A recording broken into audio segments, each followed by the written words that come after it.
Você já se perguntou como é que Satanás consegue convencer cristãos sinceros a mudarem de opinião, mesmo quando esses cristãos eles conhecem a verdade? Ele não aparece com tridentes, chifres, mas ele vem com uma aparência de sabedoria, de lógica, de liberdade, mas no fundo tudo é um completo engano. E não é de admirar porque o próprio Satanás se disfarça de anjo de luz, como está lá em 2 Coríntios 11, né? Então, nesse vídeo de hoje, nós vamos expor aqui 5 estratégias que são sutis e que o inimigo usa para desviar cristãos da verdade e levá-los a mudar as suas convicções. Se você ama a palavra e quer permanecer firme até o fim, fica comigo. O que você vai ouvir aqui, ele pode ser decisivo para a sua caminhada cristã e a sua caminhada espiritual.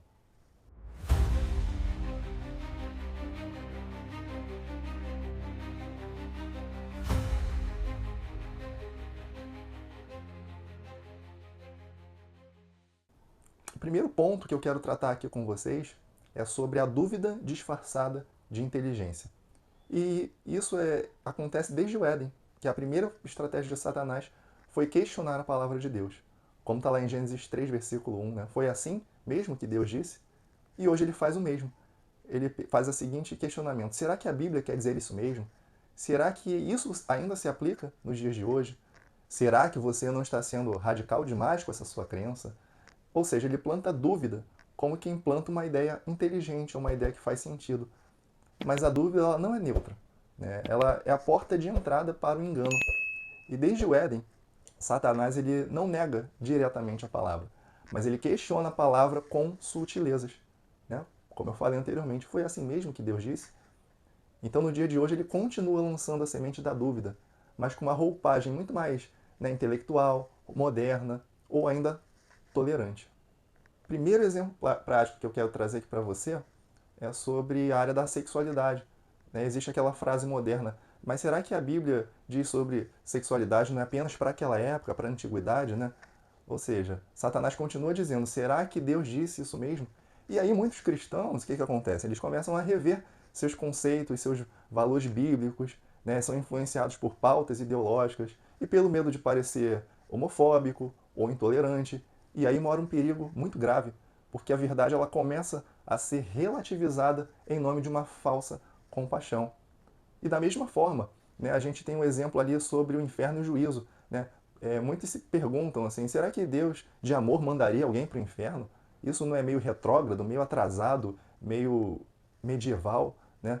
E existe um disfarce nisso, porque parece até um raciocínio justo, né, mas esconde um desejo de adaptar Deus aos sentimentos humanos. E isso mina o conceito de santidade de Deus, de justiça, e vai em reversão, né? Vai na contramão da necessidade de arrependimento. E o resultado para isso? As pessoas começam a pensar que não precisam mudar de vida, que basta ser uma pessoa boa. Quero falar também sobre a Bíblia como autoridade final das nossas vidas, né? Muitos pensam assim: a Bíblia ela foi escrita por homens, então ela é cheia de erros. O importante é seguir o amor, né? Esse tipo de argumento ele tenta descredibilizar a Bíblia, a Escritura, e ele coloca a razão humana acima da revelação divina. E existe um disfarce aí inteligente, né? Muitos falam assim: eu não estou negando a Bíblia, eu só acho que a gente precisa de um olhar mais crítico, ou seja, o famoso adaptar a Bíblia, atualizar a Bíblia. E então um olhar crítico sem o temor de Deus ele gera ceticismo da fé e não crescimento. Outro ponto aqui é relativização da santidade. Né? Muitos falam assim, mas hoje em dia todo mundo faz isso, Deus entende. Isso parece razoável, né? Parece comum, mas é um argumento que serve para normalizar o pecado, baseado em estatísticas, todo mundo faz. Mas isso não quer dizer que é santo, ou seja, vai de encontro à santidade. E como fruto, o cristão ele começa a tolerar pequenas concessões, achando que está tudo bem do jeito que está. A gente encontra isso também no meio acadêmico. Nas universidades é comum de ouvir: a religião é um fenômeno social. A Bíblia é uma narrativa mitológica, entre tantos outros escritos. Né? E jovens cristãos, às vezes com uma base sólida, eles começam a duvidar da fé. E ao confrontarem, né, erudição com espiritualidade, e aí mora um grande engano de confundir a intelectualidade com a verdade. Muitos acabam envergonhados da fé porque pensam que a fé é crer fé em Deus e crer na Bíblia é coisa de gente ignorante, de gente atrasada, de gente sem estudo, né? A dúvida que parece inteligente, quando alimentada sem o discernimento, ela se transforma em incredulidade. A incredulidade é o solo aonde o pecado cresce, porque se eu duvido da palavra, se eu duvido de Deus, logicamente eu paro de obedecer.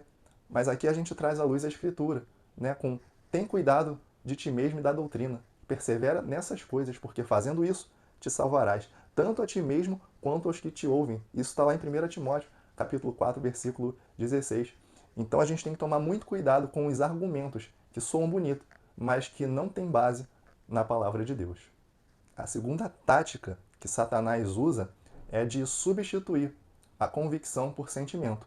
Então você normalmente vê as seguintes citações assim: Deus quer que você seja feliz, então não tem problema. Se te faz bem, então tá certo, né? Você não sente paz, então deve automaticamente ser de Deus. Só que a palavra também fala que é enganoso é o coração mais do que todas as coisas, e perverso, quem o conhecerá? Está lá em Jeremias 17, versículo 9. Então, cristãos maduros são guiados pela verdade da palavra e não por emoções momentâneas. Se Satanás conseguir te fazer confiar mais no que sente do que Deus disse, ele já venceu, ele triunfou sobre a sua perspectiva mediante a palavra. Terceiro tópico que eu quero trazer aqui para a gente debater juntos é sobre a pressão cultural como voz de autoridade, né? Porque a cultura, você sabe, ela está cheia de vozes dizendo você precisa crescer, você precisa evoluir, o mundo mudou e a igreja precisa mudar também. Cristão que não aceita tudo é intolerante. E essa pressão, eu preciso te falar, ela é sorrateira, mas ela é constante. É o famoso água mole em pedra dura, né? E muitos cristãos, eles vêm mudando ali de opinião para se ajustar a essa cultura, para se ajustar ao mundo e não à palavra. Então Satanás ele usa a cultura como um megafone para tornar o erro totalmente aceito. Todo mundo faz, todo mundo fala. Então isso acaba sendo a verdade e motivo de vergonha para quem pensa o contrário. E aí você tem pautas identitárias, né, nas escolas, nas redes sociais. Os cristãos eles estão sendo pressionados a aceitar ideologias de gênero, sexualidade, como que se você discordar disso, você é cruel, você é intolerante, você é ignorante, você é retrógrado, né? Então, se um cristão ele afirma que Deus criou o homem e a mulher de forma distinta, ele é taxado como transfóbico. E o impacto disso é que muitos jovens cristãos, sem a devida base, sem o devido discipulado, eles recuam, eles se silenciam e até mudam de opinião para não parecerem haters, né? Perseguidores. Só que Romanos 12:2 já nos advertia: não vos conformeis com este mundo. Isso também vem de um grande impacto da indústria do entretenimento, porque filmes, séries, músicas, esse tipo de cultura, esse tipo de mídia, ele populariza comportamentos, falas e pensamentos contrários à palavra. Então, tudo isso com uma estética e uma narrativa bastante cativante. Então, o errado vira normal, o normal vira chato e o cristão firme ele vira um fanático. Né? Um exemplo prático para isso é séries que retratam pastores como manipuladores, famílias cristãs, né, conservadoras como famílias opressoras e a igreja como um local de hipocrisia. E o resultado dessa narrativa são jovens que começam a ver a fé com desconfiança e a igreja com desprezo. Né? Mesmo sem terem experiências pessoais negativas, eles passam a acreditar que aquelas pautas são a verdade. Você vê isso também, um outro exemplo, no meio empresarial e no meio acadêmico.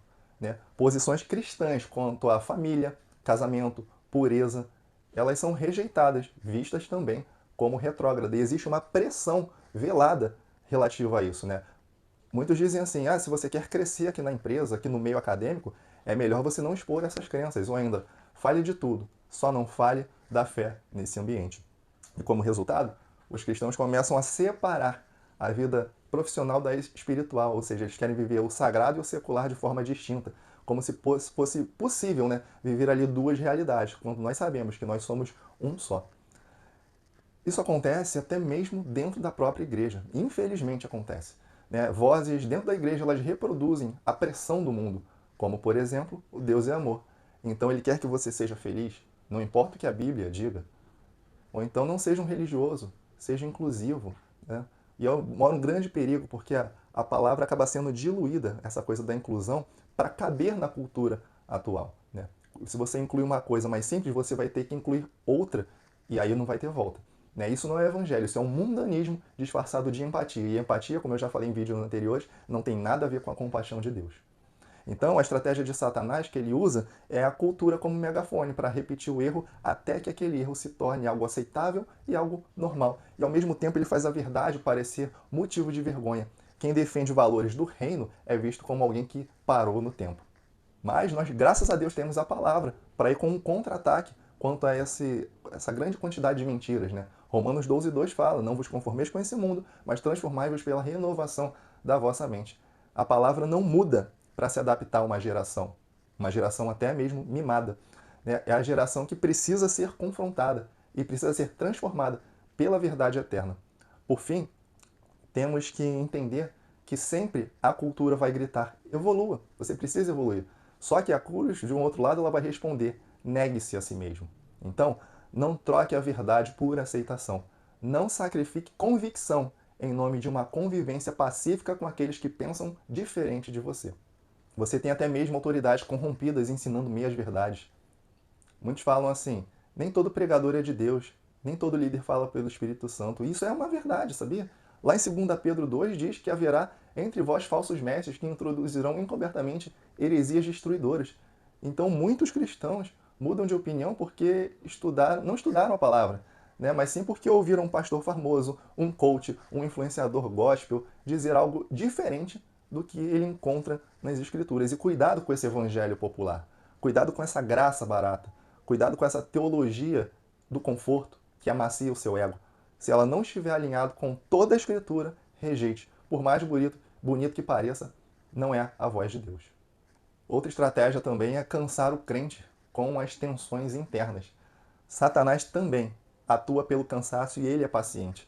Ele cria situações para deixar o cristão exausto emocionalmente, espiritualmente e até fisicamente.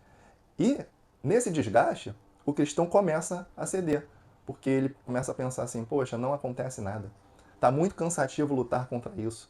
Eu vou abrir mão só um pouco, daqui a pouco eu volto. Né? Talvez Deus entenda essa minha fraqueza. Só que eu digo para você, não se engane. O cansaço é um terreno fértil para você começar a fazer concessões. 1 Coríntios 16:13 diz para vigiar, estar firmes na fé, para nos portai-vos varonilmente e fortalecei-vos. Né? Satanás ele não quer apenas que você peque, ele quer que você pense que o pecado ele não é mais pecado, é uma concessão que ele tenta colocar, convencer a nossa mente disso. Então, quando ele convence um cristão a mudar de opinião sobre a verdade, ele conquista uma mente, ele conquista uma família e ele conquista uma geração. Mas hoje, o Senhor te chama para um discernimento espiritual. Então, meu conselho aqui é volte à palavra. Ore com vigilância, com constância. Esteja rodeado de pessoas que são fiéis à palavra, de mestres fiéis à palavra. E não negocie o que é eterno por aquilo que é conveniente. 2 Timóteo 1,13 diz, retenha a forma sã da palavra. Né? E Gálatas 5,1 fala, permanecei firmes e não submetais de novo a um jugo de escravidão. Fomos libertos, não podemos nos submeter novamente à escravidão.